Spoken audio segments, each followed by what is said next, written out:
வணக்கம் ஃப்ரெண்ட்ஸ். இப்போ நம்ம இருக்க இடம் வந்து பார்த்தோம் அப்படின்னா பவானி ஜம்பைன்ற ஏரியா, சிலம்பக்கச்சம்புதூர்னு சொல்லுவாங்க இந்த ஏரியா.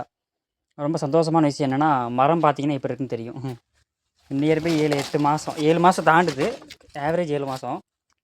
அடித்தண்டு ஊக்கம் பாருங்கள். இப்போ ஒன்லி நம்மளோட ஆர்கானிக் ஃபீல்டு. ஊசி வந்து 3 டோஸ் போட்டிருக்கு.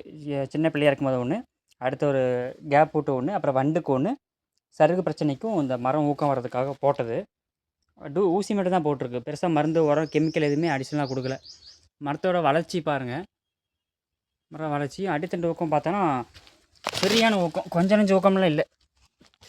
என் கை இங்கே இருக்குது. எப்படி பார்த்தாலும் 1 2 3 4 5 6 7 ஜான். ஒரு நல்லா வளர்ந்த ஒரு மனுஷனோட கையில் 7 ஜான் இருக்குது. 5 ஜான் போதும், 7 ஜான் இருக்குது. அடித்தண்டு ஊக்கம் வந்து அப்படியே முரட்டுத்தனமாக இருக்குது. இது வந்து நம்மளோட organic field result. Full and full நம்மளோட ஃபீல்டு ரிசல்ட்டு தான். இந்த வாழை ஃபீல்டு டோட்டலாக 4 ஏக்கர் வருது. இது மொத்தமாக நம்மளை ஃபாலோ பண்ண சொல்லிக்கிறாங்க. ஸ்டார்டிங் கன்று வச்சு 1ஆம் மாதத்துலேருந்து இப்போ 7ஆம் மாதம் ஆச்சு. இந்த மாதம் வரைக்கும் நம்ம மட்டும்தான் ஃபாலோ பண்ணிருக்கோம் இந்த ஃபீல்டு. அடிஷனலாக எந்த உரம் மருந்தும் பெருசாக கொடுக்கல. களைக்கொல்லி கூட ஒரே டோஸ் தான் கொடுத்துருக்குது. அதுக்கப்புறம் வேணான்னு சொல்லியாச்சு. அதுக்கப்புறம் ஆர்கானிக்லேயே களைக்கொல்லி கான்செப்ட் நம்ம கொண்டு போயிட்டுருக்கோம், உங்களுக்கு தெரியும். அதுதான் ஃபாலோ பண்ணிகிட்ருக்கோம். புல்லை வந்து எப்போல்லாம் படுதோ அப்பப்போ மேலோட்டமாக கொஞ்சம் கொஞ்சமாக அடிச்சு சொல்லியாச்சு. எல்லா மரமே அப்படி தான் இருக்குது. ஒரு மரம் மட்டும் காமிச்சிட்டோம் அப்படின்னு சொல்கிறதுக்கு இல்லை. நல்லா பார்த்தா தெரியும்.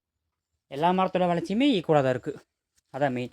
ஒரு 90% நல்லபடியாக கொண்டு வந்துட முடியும். எல்லா மரமும் எப்படி இருக்குன்னு பாருங்கள்.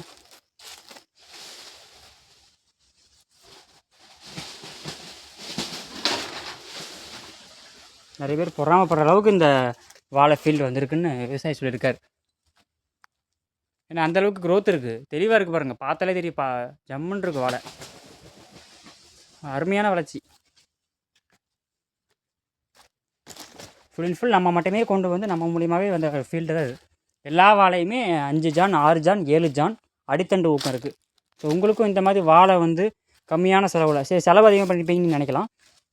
20 ரூபாய்க்கு மேலே அவர் இன்னும் வரைக்கும் செலவு பண்ணலை. அவர் லாஸ்ட்டாக கொடுத்த எங்களோட கணக்கு வந்து 10லேருந்து 15 ரூபா சொன்னார்.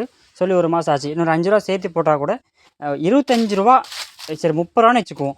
இந்த வாழை மரம் வளர்கிறதுக்கு 7 மாதம் ஆச்சு. வெறும் 30 ரூபா செலவு பண்ணிக்கிறாரு ஒரு வாழைக்கு. அவ்வளோதான். அதுவே அதிகம்னு சொல்ல வரேன். 30 ரூபா செலவில் இந்த மாதிரி வாழையை கொண்டு வர முடியுங்க.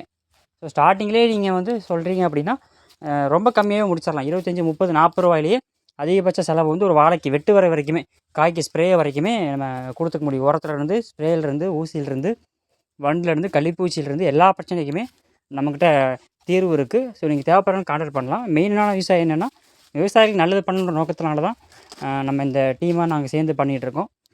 ஸோ எங்களுக்கு உங்களோட உதவியை நீங்கள் பண்ணுங்கள். உங்களுக்கும் நாங்கள் எங்களோட உதவியை நாங்கள் பண்ணித்தரோம். தேங்க்யூ.